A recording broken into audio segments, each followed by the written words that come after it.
Carolina Panthers had a great offseason, but there's one move that they made, one big move that they made that I don't think's getting enough attention.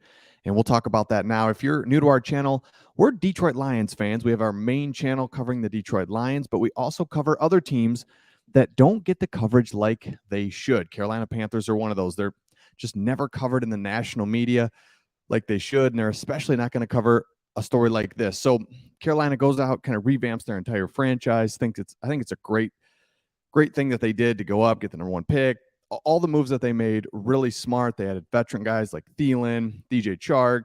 They did a lot of good things. Obviously got their franchise quarterback, but the big move was they got the correct head coach. Now, Frank Wright is a really, really good head coach. And I think because of the Indianapolis stuff, it just kind of was like, okay, yeah, I think he's good. I don't know. Let me just share a couple things about Frank Wright, and I'll get into a PFF ranking that says he is the man for the job, and he will turn around the Carolina Panthers faster than you can believe. So remember, he's at Indianapolis Colts in like 2006. He's there with Tony Dungy retired, and then it's Jim Caldwell. So he's been around good, professional, well-rounded coaches, right, that are just stable.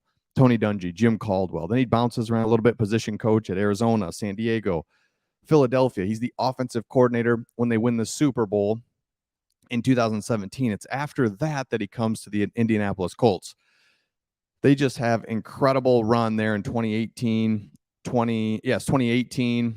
Andrew Luck. Remember, they go 9 out of 10 down the stretch to make the playoffs with Andrew Luck. It's looking good. Frank Wright. But then Andrew Luck retires, and this is the key point. And this is probably why they were so aggressive to go up to number one to get their franchise quarterback. Frank Wright's like, hey, I've lived through this. You don't want to do it. Because remember, after that, they go Jacoby Brissett.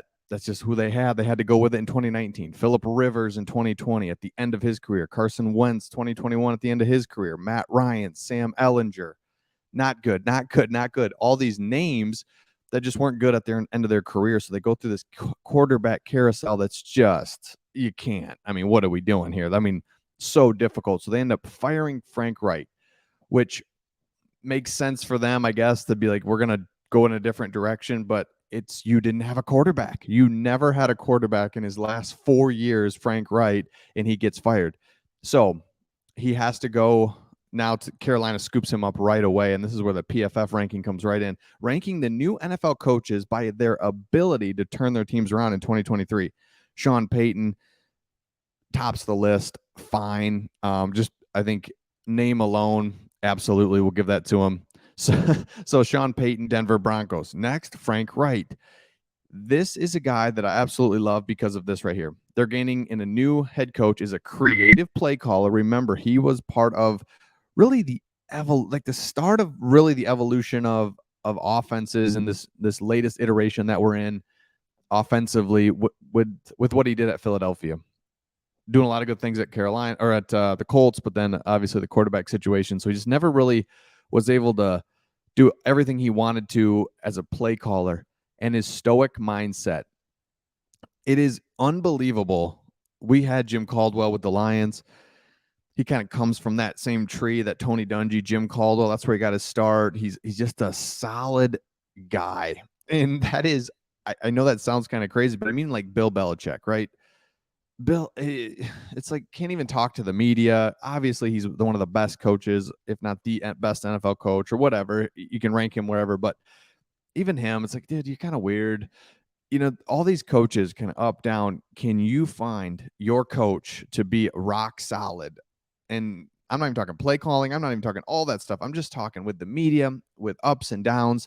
That's what you want. And this is why you can have Frank Wright in your organization for the next 5, 10, 15 years, really settle down the organization. And the Carolina Panthers nailed this. They got a great head coach that I think is going to be really, really good, but you can't, you don't really know because he never had a quarterback for the last 4 years. Wright will have to develop Bryce Young, who is as talented as any big name quarterbacks he has worked with in the past.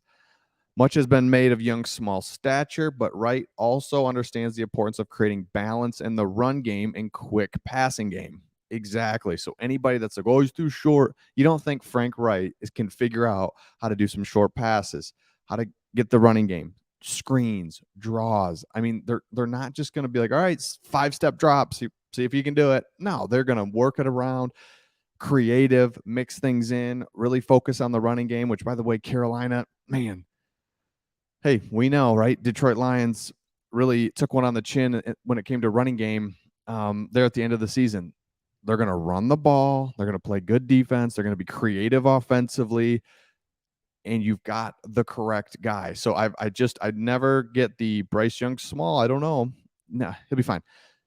J.C. Horn, Brian Burns. You got a lot of guys on both sides of the ball. Right here it says that can break out this season. So the cupboard is not bare. They have talent from last year. They went and got the two key pieces that you absolutely have to have: quarterback and coach.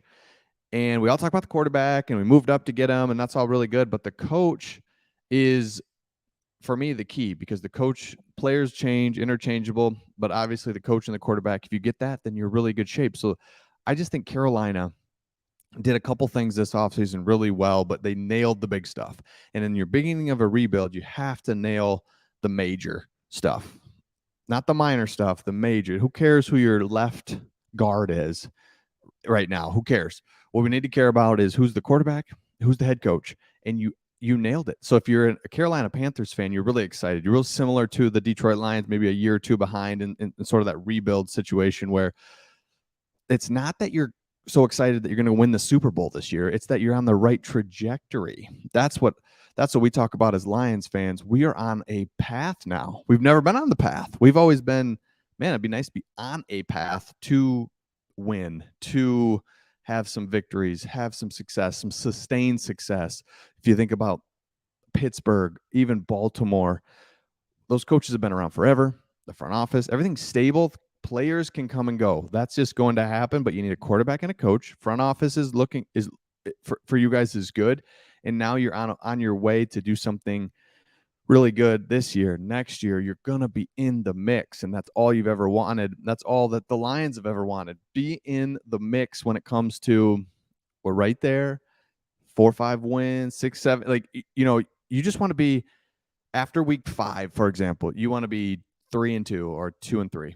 Now, I know that seems like, oh no, we want to be 5-0. No, obviously, but you don't want to be 0-5, 1-4, season's over. It's like, no, we're right there, we're hanging in there, and hey, catch a break, ball bounces the right way. Now you're 3-2. Now you're 6-4. It's little things like that just keep you engaged as a fan too, and that's the biggest thing, is keep you engaged as a fan. So love the Carolina Panthers. If you're new, if you watched all the way to this far, into the video, we are Detroit Lions fans. That's our primary channel, Sports Talk Detroit. Check us out there. But we love this channel covering teams that don't get covered by the national media, diving into little things just like this. So make sure you subscribe, because we love the Carolina Panthers. I do. Craig does too, I think. I do. I remember I had a starter jacket back in like 97, 98. A starter Carolina Panthers jacket. Wish I still had that. That would be worth a lot. And I want to say, weren't you guys the North Carolina Panthers to begin with, and then it just went to Carolina? I don't know. I should have looked that up before I said anything, but I want to say that's what it was. It was like an original, like as soon as the franchise was started, like 95 or whatever. So love the Carolina Panthers. We're in the same conference, or same conference, yeah, but it doesn't feel like I hate the Panthers. No. Let me know your thoughts. Do you like the Lions?